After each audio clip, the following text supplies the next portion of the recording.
Hello दोस्तों, welcome back to my YouTube channel. मुझे पता है आप लोगों को सीजन 1 बहुत ही पसंद आया है। ड्रामे का सीजन 2 एक्सप्लेन करने जा रही हूँ। चलिए हम इस कहानी में सुनते हैं। इस कहानी के स्टार्टिंग में हमें सीन दिखाया जाता है जहाँ पे एक बच्चा बैठा रहता है और बहुत ज्यादा रो रहा होता है और उसको चारों तरफ मछली रखी रहती है। तभी वहाँ पे एक आदमी आता है और वो बोलता है कि जिस तरह मैं सफर किया हूँ तुम्हें भी सफर करना ही होगा। और वो गेट का वो शिप के अंदर एंट्री करते ही रहता है। तभी चू फ्योंग का नींद खुल जाता है और वो देखता है कि सोंग चा वहीं पे बैठी हुई है उसके बगल में। सोंग चा चू फ्योंग से पूछता है क्या हुआ, तुमने कुछ बुरा सपना देखा है क्या? चू फ्योंग बोलता है ऐसा कुछ नहीं। तो सोंग चा बोलते कि बहुत रात हो चुकी है, मुझे जाना होगा। वो जाने लगती है तो सोंग चा उसको पकड़ कर बोलता है क्या तुम जब चाहोगी आओगी मेरे रूम में, जब चाहोगी जाओगी। उसके करीब जाकर बोलता है मैं तुम्हें पनिशमेंट देना चाहता हूँ। वो बोलती है क्या? फिर बोलता है कि जब तक मैं ना सो जाए तो मेरे बगल में ही बैठी रहोगी। और बोल कर वो सो जाता है। नेक्स्ट डे सोंग चा अपना रेस्टोरेंट में कैफे रेस्टोरेंट में मॉर्फिंग कर रही थी। वही नक्चरी वाली कलीग आती है, उसको सुनाने लगती है कि मुझे लगा था कि तुम सोंग चा को जानते हो तो हम लोग के लिए कुछ बेनिफिशियल होगा, प्रॉफिट होगा, पर तुम्हारा तो वो वाला बॉयफ्रेंड सब काम बिगाड़ दिया। पहले तो वो ध्यान नहीं देती है लेकिन बार बार उसको बहुत कुछ बोलती है तो उसको भी गुस्सा आ जाता है। अपना मॉफ उसको दे देती है, बोलती है कि तुम सफाई करो और वो जाने लगती है। वो मॉफिंग से लग कर वो नक्चरी वाली कलीग गिर जाती है। इसके बाद हम देखते सोंग चा खाना बना रही थी। तभी गेट नॉक होता है तो वो जाकर ओपन करती है। उसका लगता है चू फ्योंग आया होगा, पर वहाँ पे एक लड़की आती है जिसका नाम जेनिफर रहता है। जेनिफर वही लड़की रहता है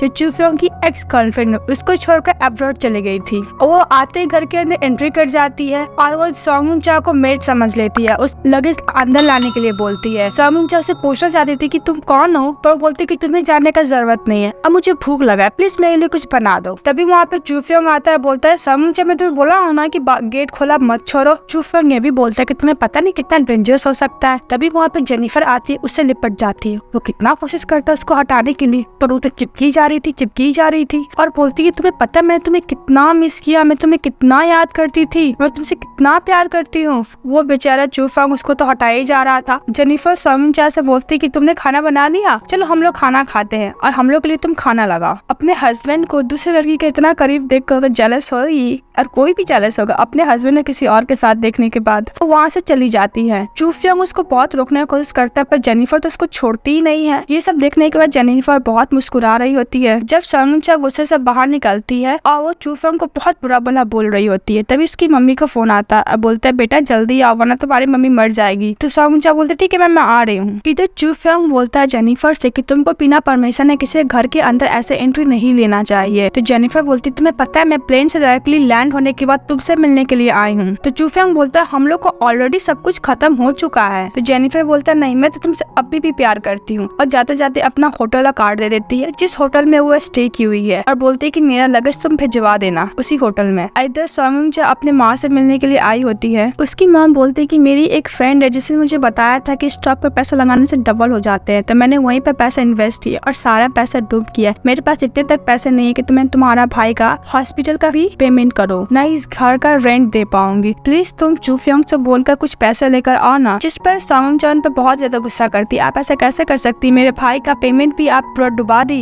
जिस पर उसकी माँ बहुत कुछ सुनाती है कि तुम कैसी बेटी हो, इतनी हेल्प नहीं कर सकती हो, अगर बहुत बोलती है। और लास्ट में भी बोलती है अगर तुम चू फ्योंग से पैसा लेकर नहीं आई तो मेरा अपना भाई का डेड बॉडी देखोगी। तो बोल कौन से चली जाती है। फिर चू फ्योंग सोंग चा को बहुत कॉल करता है पर वो कॉल ही पिकअप नहीं करती है। तो चू फ्योंग बोलता है मुझे लगता है कि मैंने तुम्हें बहुत स्पॉइल कर दिया। नेक्स्ट डे डायरेक्टली चू फ्योंग सोंग चा के जहाँ पे काम करती रेस्टोरेंट वहाँ पे पहुँच जाता है। चू फ्योंग सोंग चा को पकड़ कर बोलता है कि तुमने मेरा फोन क्यों नहीं पिकअप किया, कल रात को तुम कहाँ थी? तो सोंग चा बोलते इससे तुम्हें कुछ लेना देना नहीं है, मैं कहाँ थी। तो चू फ्योंग फिर स्टार्ट हुआ था आर्टिकल 5 के हिसाब से तुम्हें अपडेट देना होगा कि तुम कहाँ हो। तो वो ये भी बोलता है तुम कल जेलस हो गई थी क्या? तो सोंग चा बोलती मैं क्यों जेलस होंगी, मैं किसी चीज से जेलस नहीं हुई थी। तो फिर तुम घर छोड़ क्यों गई थी? चू फ्योंग बोलता है तो मैं ऐसे ही चली गई थी। ये भी बोलता है काम खत्म करने के बाद तुम डायरेक्टली घर आ जाना। फिर वहाँ से चले जाता है। जब वो रेस्टोरेंट में जाती है तो उसकी वही नक्चरी कलीग फिर से सुनाना चालू कर देती है और वो नक्चरी कलीग ये भी बोलती है अगर तुम टाइम पर नहीं आओगी तो मैनेजर तुमको जरूर फायर कर देगी। तभी वहाँ पे मैनेजर आती है और बोलती है कांग्रेचुलेशन सोंग चा, तुम मैनेजर बन गई हो, तुम्हारा प्रमोशन हो गया, अब मुझे कहीं और ट्रांसफर कर दिया गया, इसलिए मैं सम्मान लेने के लिए यहाँ पर आई हूँ। वो नक्चरी फ्रेंड सुनकर एकदम रंग ही बदल देती है। वो बोलती हाँ मुझे तो पता था तुम ही मैनेजर बनोगी, ये वो बहुत कुछ बोलने लगती है, मस्का लगाने लगती है। सॉन्गचा बोलती मुझे बहुत डर लग रहा है कि मेरे पास इसका एक्सपीरियंस नहीं है। तो वही नक्चरी कलीग बोलती कोई बात नहीं, सब कुछ हम लोग हैंडल कर लेंगे, और सभी गर्मी है, तुम जाओ बैठे, तुम्हारा काम मैं कर देती हूँ। तभी उस रेस्टोरेंट में जेनिफर आ जाती है और जेनिफर 20 मिलियन यॉन को ऑफर देती है सॉन्गचा को और बोलती है चूफोंग को छोड़ देने के लिए। सॉन्गचा चेक ले लेती है और फाड़ देती है। बोलती है अगर तुमसे चूफोंग सचमुच प्यार करता तो तुम यहाँ नहीं आती। अब मुझे चेक देखकर बोलती नहीं छोड़ने के लिए। और हाँ, चूफोंग मुझसे डिवोर्स लेना चाहता था, मैं जरूर डिवोर्स दूंगी।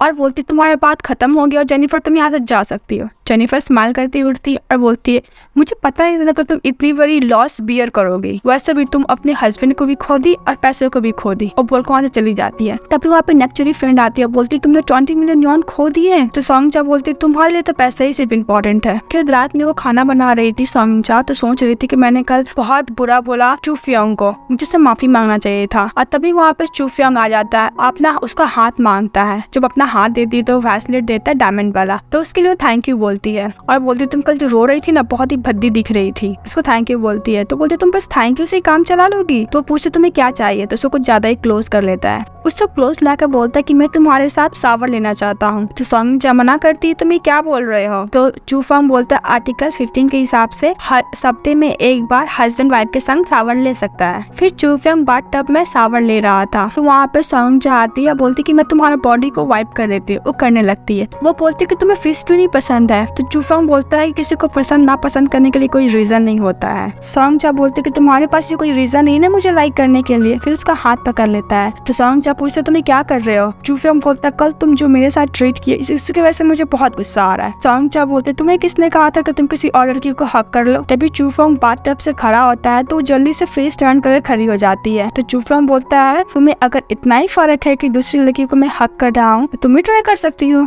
फिर देखते चूफोंग सॉन्गचा का कुछ ज्यादा ही करीब जा रहा होता है। तो सॉन्गचा बोलते तुमने प्रॉमिस किया कि तुम मुझे टच नहीं करोगे। तो चूफोंग बोलता नहीं मैं कर सकता हूँ। सॉन्गचा बोलती ठीक है, तुम्हें पहले ये बताना होगा कि तुम्हें फिश से क्यों प्रॉब्लम है, तब तुम मुझे टच कर सकते हो। तो सॉन्गचा खड़ा हो जाता है, बोलता है तुम्हें अच्छी तरीके से पता नहीं किसी को कैसे नाराज किया जाए, और वहाँ से चले जाता है बोलते हुए कि मुझे तुम्हें इंटरेस्ट नहीं है। नेक्स्ट डे सॉन्गचा एक फिश का टैंक लाती है, उसमें 2 गोल्ड फिश रहता है और सोचती है कि शायद इसे देखकर चूफोंग का जो फियर है वो खत्म हो जाए। तभी वहाँ पे चूफोंग आता है, उसको देखकर वो फिश को मारने के लिए एक हॉकी स्टिक उठाता है। तभी सॉन्गचा उसको समझाती है कि तुमको 2 फिश से कैसे प्रॉब्लम हो सकती है। तो चूफोंग बोलते है कि सबको अपना अपना तरीका से प्रॉब्लम सॉल्व करना चाहिए। तो सॉन्गचा बोलती है कि ट्रस्ट करो, मेरा तरीका से सॉल्व करने की कोशिश करो। उसको बहुत समझाती है, कन्विंस करने की कोशिश करती है, बाद में वो मान लेता है। अब वो ये भी बोलती है तुम मेरे तरीके से करोगे तो तुमको जरूर बेनिफिट होगा और तुम जो कहोगे मैं करूंगी। फिर उसको फिश के पास लाती है और दोनों फिश देखते हैं। उसी टाइम चूफोंग बोलता है कि तुमने प्रॉमिस किया है कि तुम जो बोलूंगा वो तुमको करना होगा। तो बोलती तुम क्या करवाना चाहते हो। तो चूफोंग बोलता तुम मुझे बस हॉबी बोलो। बोलते तुम ये क्या बोल रहे हो। तो अगर तुम ये बात नहीं माने तुम वो वुमन होगी जो अपने बात को बोलकर पीछे हट गई है। वो बहुत हेजिटेट करके हॉबी बोल देती है। फिर उसकी मॉम का कॉल आता है, उसकी मॉम उसको झाड़ना स्टार्ट कर देती है, तुम कहाँ हो, मैंने तुम्हें कहा था ना चूफोंग से पैसे लेने के लिए, अभी तक क्यों नहीं आई हो। और वो उसकी माँ ये भी बोलती है कि तुम्हारे आसपास के चूफोंग है। तभी चूफोंग आता है, उसका मोबाइल को स्पीकर पर रख के टेबल पर रख देता है। उसकी माँ उसको सुनाती रहती है। चूफोंग को भी गुस्सा आ जाता है,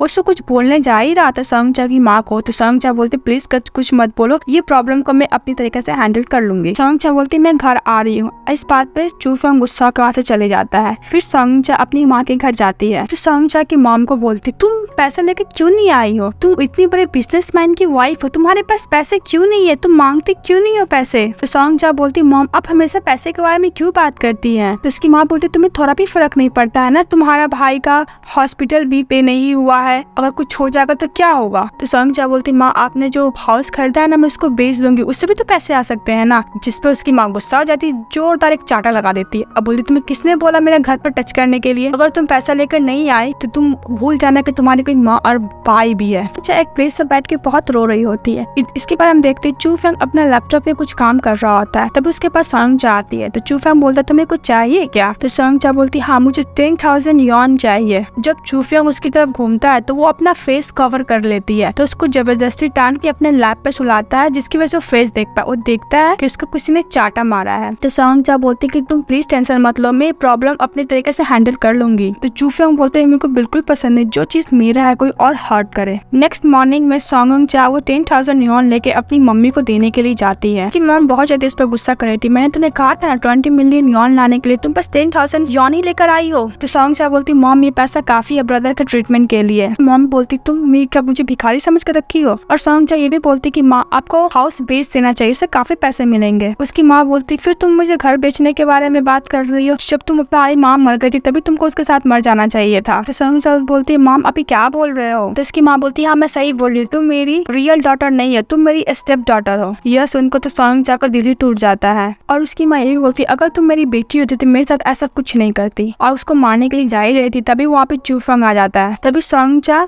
चूफियोंग को रोकती है और बोलती माँ तो बस ऐसे ही कर रही थी, प्लीज गुस्सा मत करो। तो चूफियोंग बोलते कि आपने अपने मुंह से एक्सेप्ट किया है कि सोंगचा आपकी रियल डॉटर नहीं है, मैं 20 मिलियन युआन और दे देता हूँ, लेकिन आज के बाद से अब सोंगचा को ट्रीट नहीं करेंगी ऐसा। और उसकी माँ को वार्न कर धमकी देके वहाँ से चले जाता है। जब वो लोग वापस घर आ जाते हैं तो सोंगचा चूफियोंग को थैंक यू बोलती है हेल्प करने के लिए। तो चूफियोंग बोलता है उस लेडी ने अपने मुंह से एक्सेप्ट किया कि वो तुम्हारी माँ नहीं है। सोंगचा बोलती है हाँ मेरी माँ नहीं है, लेकिन उन्होंने ही पाल पोस के मुझे बड़ा किया है। वो बहुत सैड रहती है, तभी उसको खुश करने के लिए चूफियोंग अपने पहली बार वो बोलते है कि तुम मेरे लिए फीस बनाओ। यह सुनकर सोंगचा तो बहुत ज्यादा सरप्राइज हो जाती है और उसके लिए फीस बनाने के लिए चली जाती है। वो उसको खिलाने की कोशिश करती है पर वो नहीं खाता है। और वो ये भी बोलती है कि क्यों नहीं हम लोग 2 दिन बाद फिश एक्वेरियम जाए, मैं तुम्हें फिश बनाने के लिए बोला, इतना ही लिमिट है, तुम ज्यादा लिमिट से क्रॉस मत करो ठीक है, अगर तुम लिमिट से ज्यादा क्रॉस किए तो मैं तुम्हें खा जाऊंगा, वरना एक्वेरियम में फेंकवा कर शार्क से खिलवा दूंगा। वो बोलकर वहाँ से चले जाता है। तो सोंगचा बोलते देखो मुझे फिर से धमकी देके चले गया। जब वो फिश सूप बना लेती है तो वो चूफियोंग को देती है खाने के लिए। चूफियोंग बहुत ट्राई करता है पर वो खा नहीं पाता है। उसी के सामने सोंगचा को बार बार कॉल आ रहा था पर वो कॉल रिसीव नहीं करती है। तो चूफियोंग पूछता कौन कॉल कर रहा है जो तुम रिसीव नहीं कर रही हो।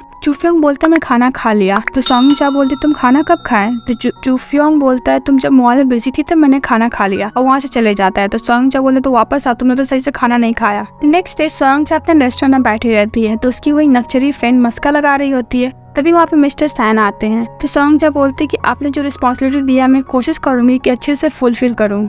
तभी मिस्टर सैन बोलते हैं कि उस दिन जो बात मैंने अधूरा छोड़ दिया था मैं बोलना चाहता हूँ, मैं तुम्हें लाइक करता हूँ, तो मुझे एक चांस तो दो। तो सोंगचा बोलती कि हम लोग के बीच में ऐसा कुछ नहीं हो सकता बिकॉज मैं ऑलरेडी मैरिड हूँ। मिस्टर सैन बोलते हैं चूफियोंग तुम्हें खुश नहीं रख सकता है, तुम उसे क्या पसंद करती हो। तो सोंगचा बोलती वो मुझे पसंद करे ना करे ये मैटर नहीं करता, मैं उससे शादी कर ली और हम लोग ऐसा बीच में कुछ नहीं हो सकता। मिस्टर सैन बोलते मैं इस बात से खुश हूँ कि मैंने अपना कन्फेस तो कर दिया, और वहाँ से चले जाते हैं। मिस्टर सैन के जाने का तो नेचुरली फ्रेंड आती है और बोलती कि मैं बहुत ज्यादा तुमसे एडमायर हुई हूँ बिकॉज तुमने मिस्टर सैन को 2 बार रिजेक्ट कर दिया, तुम कोई भी काम के लिए ना बोल सकती हो। इसके बाद सोंगचा चूफियोंग कॉल करती है और बोलती है तुम्हें पता है आज मिस्टर सैन मुझसे मिलने आया है, और मुझे बोलता है। मिस्टर सैन को जाने के बाद वहाँ पे एक लेडी आती है और पूछती सोंगचा कौन है। तो सोंगचा बोलती है मैं हूँ।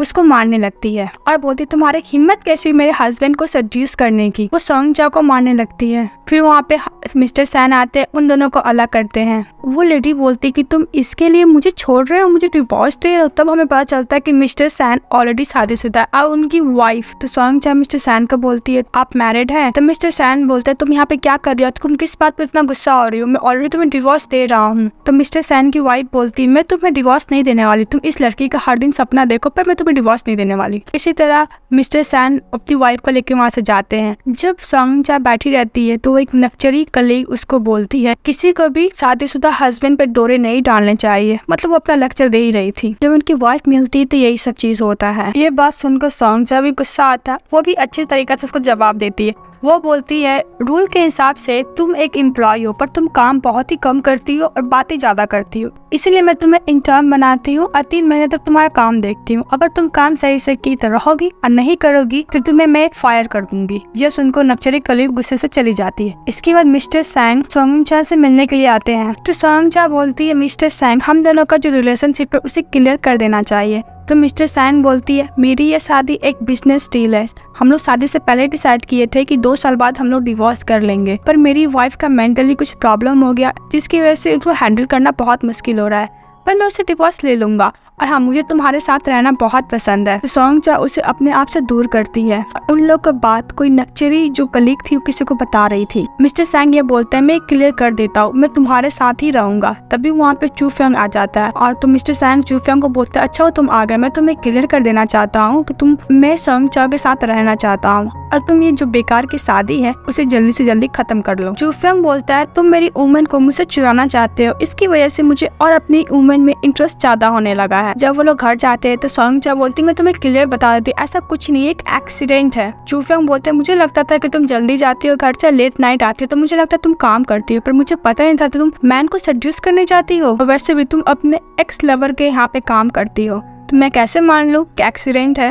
तो सोंगचा बोलते थे मैं क्या बकवास कर रहे चू फेंग। तो सोंगचा बोलते प्लीज गुस्सा मत करो, तुमने डिनर नहीं किया होगा, मैं तुम्हारे डिनर बना दूं। तो चू फेंग बोलते किसे पता तुम खाने में चेहरी मिला दो। तो बोलते क्या बोल रहे हो। और फिर वो काउच पे ही सो जाती है। फिर चू फेंग अपने हाथों से नूडल बनाकर लेकर आता है सोंगचा के लिए और बोलते मैंने पहली बार किसी के लिए कुछ बनाया, खा लो। तो बोलते मैं भी बहुत थकी हूँ, मुझे नहीं खाना, और उसे कंधे पे सर रख के सो जाती है। नेक्स्ट मॉर्निंग कैफे रेस्टोरेंट होती कि मुझे न्यूज मिला है कि तुम अपनी रेस्टोरेंट में बहुत खराब क्वालिटी का क्रीम यूज करती हो। तो सोंगचा बोलती ऐसा हो ही नहीं सकता, मैं हर एक चीज अपने पर्सनली चेक करती हूँ। वो क्रीम देखती सचमुच खराब क्वालिटी का रहता है। तभी वहाँ पे मिस्टर सैंग आ जाते हैं। उसे तो समझ में आ जाता है कि ये सब करा धरा उनकी वाइट क्रीम गिराकर चली जाती है। फिर मिस्टर सैंग और सोंगचा मिलकर सारा सीसीटीवी कैमरा चेक करते कि ये काम कौन किया है। बड़ी मशक्कत के बाद वो वीडियो मिल जाता है जिसमें वो नक्चरी कलीग क्रीम चेंज कर रही थी। फिर मिस्टर सैंग और सोंगचा उस नक्चरी कलीग को वीडियो दिखाते हैं और मिस्टर सैंग की भी वाइफ वहाँ पे रहती है। वो नक्चरी कलीग को बोलते हैं प्रूफ काफी है तुम्हें फायर करने के लिए। तो वो भी बोलती कि नहीं मेरी गलती नहीं है, किसी ने कहा था मुझे ऐसे करने के लिए। तभी मिस्टर सैंग की वाइफ बोलती कि ये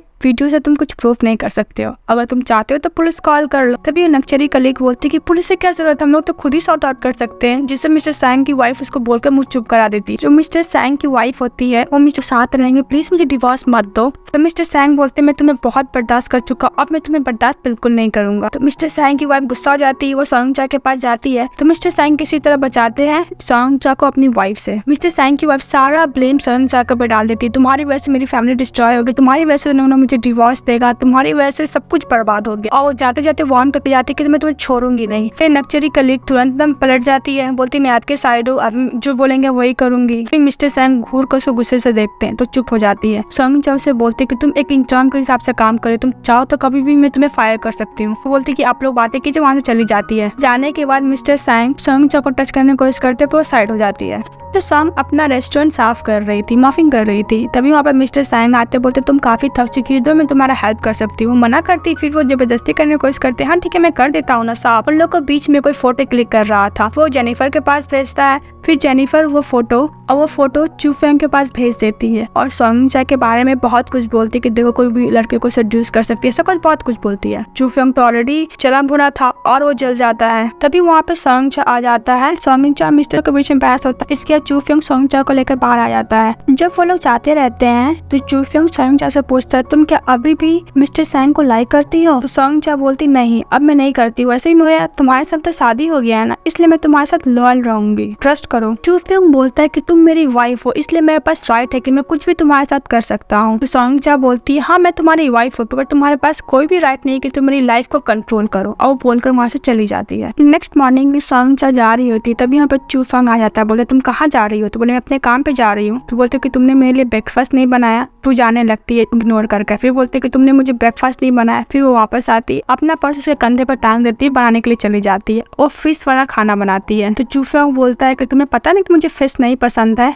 तुम मुझे कब से टीज करने लगी हो, इतनी हिम्मत तुम्हारे पास कहाँ से आ गई। तो सोंगचा बोलती कि तुमने कहा था खाना बनाने के लिए, तुमने ये तो नहीं कहा था कि क्या बनाऊं। जो मुझे समझ में आया मैंने बना दिया। फिर उसको पकड़कर जबरदस्ती लेके जाने लगता है। तो सोंगचा बोलती तुम मुझे कहाँ लेके जा रहे हो। तो बोलते कि तुम्हें मैं प्लेस पे लेके जा रहा हूँ। फिर वो लोग जाते हैं खाना खाने के लिए एक रेस्टोरेंट में। तो सोंगचा बोलती कि ये प्लेस तो बहुत ज्यादा एक्सपेंसिव है। तो चू फेंग बोलता तुम्हें प्लेस पसंद आया, मैं फ्यूचर में प्लेस तुम्हारे लिए खरीदूंगा, वैसे भी तुम्हें उस रेस्टोरेंट में एज ए स्टोर मैनेजर काम करने का जरूरत नहीं है, कब तक करती रहोगी वो काम। फ्यूचर में ये प्लेस अगर तुमको पसंद नहीं आया तो कैफे रेस्टोरेंट में चेंज कर सकती हो, और वैसे भी तुम मिस्टर सैंग का काम क्विट कर देना, और अगर तुमको उसी स्टोर में काम करना है तो वैसा मैं 10 स्टोर और तुम्हारे लिए खरीद लूंगा। जिसपे सोंगचा बोलती है तुम्हें दूसरों को रिस्पेक्ट करने नहीं आता है, चू फेंग हमेशा मेरा लाइफ क्यों कंट्रोल करना चाहते हो। तो चू फेंग बोलता है या फिर तुम मिस्टर सैंग को अभी तक भूल ही नहीं हो। तो सोंगचा बोलता है बस मैं तुमसे जो 20 मिलियन मिलियन यॉन जो मेरी मॉम लिए मैं उसका बस रिपे करना चाहती हूँ। चूफेंग बोलता तुम्हें रिपे करने का जरूरत नहीं है, तुम वैसे भी कभी नहीं कर पाओगी। बात सुनकर सोंगचा को बहुत बुरा लगता है, वहाँ से जाने लगती है। चूफेंग उसको रोकता है और बोलता है मेरा बात का ये मतलब नहीं था।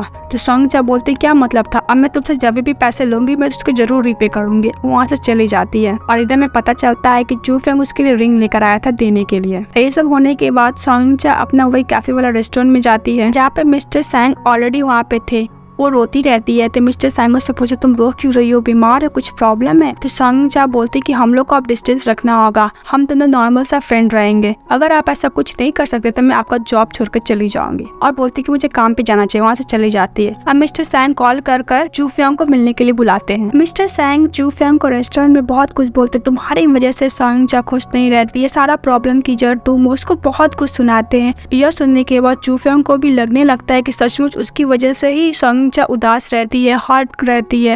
वो ना चाहते भी उसको हर्ट कर देता है। फिर उसको थोड़ा सा मेमोरी, फिर फ्लैशबैक में वो याद करता है किस तरह से गुस्सा करता था, उसको ना चाहते भी हर्ट कर देता था। मिस्टर सैंग का बात सुनने का उसको अपने आप पे भरोसा उठ गया था। वो यही सोचता था कि मेरी वजह से ही सोंगचा बहुत उदास रहती है, दुखी रहती है। जब सोंगचा कैफे बंद करके वापस घर जा रही थी तभी वहाँ पे चूफेंग आ जाता है और बोलते कि मुझे तुमसे बातें करनी है। पर सोंगचा बोलती मैं तुमसे बात नहीं करना चाहती बिकॉज वो गुस्से में थी। तो चूफेंग पूछता तुम मुझे क्या हेट करती हो। तो सोंगचा तो गुस्से में थी, बोल दी थी हाँ। तो चूफेंग बोलता चलो हम लोग डिवोर्स ले लेते हैं। तो सोंगचा बोलती अचानक से डिवोर्स क्यों। चूफेंग बोलते तुम सही थी, मैं हमेशा तुम्हारे साथ गलत ही करता हूँ, वैसे भी तुम्हें तो हमेशा से ही चाहिए था ना, कल ही हम लोग लॉयर के पास जाते हैं, डिवोर्स ले लेते हैं। जिसपे वो बोलकर वहाँ से चले जाता है। सोंगचा उसी रेस्टोरेंट के पास जाती है जहाँ पे सुबह में वो लोग ब्रेकफास्ट किए थे और याद करके रोने लगती है, बोलती है फाइनली मैंने चूफेंग को छोड़ दिया। जब चूफेंग घर में रहता है तो चारों तरफ सोंगचा को देखकर बहुत ज्यादा मिस करता है और फिश का टैंक को भी देखकर उसको बहुत मिस करता है। फिर हम देखते हैं चूफेंग बार में रहता है, बहुत ज्यादा ड्रिंक करता है। तभी वहाँ पे जेनिफर आ जाती है जिसपे चूफेंग बोलते तुम्हें यहाँ पे नहीं आना चाहिए था। तो जेनिफर चूफेंग को बोलती कि मैं पूरी तरह हार गई हूँ। तो चूफेंग बोलता मैं किस तरीके से पर्सन हूँ। तो जेनिफर बोलता तुम्हें हमेशा से पता था तुम किस तरीके से पर्सन हो, पर तुम एक वुमेन के लिए अपने आप को चेंज कर दिए और तुम्हें एक वुमेन ने मजबूर कर दिया तुम्हें अपने आप पे डाउट करने के लिए और तुम अपने आप को चेंज भी कर रहे हो। वो बोलकर वहाँ से चली जाती है। इधर सोंगचा ड्रिंक कर चूफेंग के बारे में सोच उसके बहुत जरूरी होती है। नेक्स्ट मॉर्निंग में जब सोंगचा अपने कैफे में जाती तो वहाँ पे देखती जेनिफर ऑलरेडी रहती है। तो सोंगचा उसको बोलती कि हम दोनों को अलग करने के तुम्हें मेहनत नहीं करना होगा, ऑलरेडी हम लोग डिवोर्स ले रहे हैं। जेनिफर बोलती तुम दोनों बहुत लवली और सिली हो जिसकी वजह से तुम दोनों एक दूसरे को अट्रैक्ट करते हो।